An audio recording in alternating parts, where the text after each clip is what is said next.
Hi guys, welcome back to my channel, and today I'm going to show you how to do card throwing with these Roach cards. You can use any kind of cards to do these tricks, but I prefer these are much better for some reason.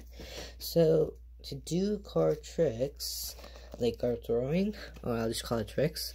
So you just have to take one of these, and what else is this? And put two fingers like this and put it in, take the edge off this and put it inside like this.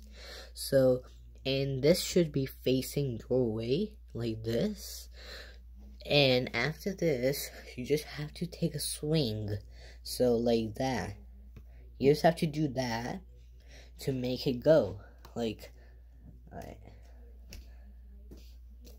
That was a bad one. Okay, this one.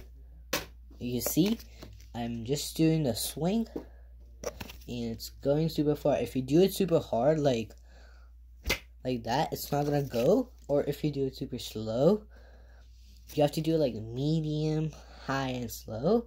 So like that. So it goes super far away. Yep, just like that. This trick is really easy to do, but some people find it really difficult, and you can do this trick at your house, and it's really easy. So please subscribe to my channel and stay tuned.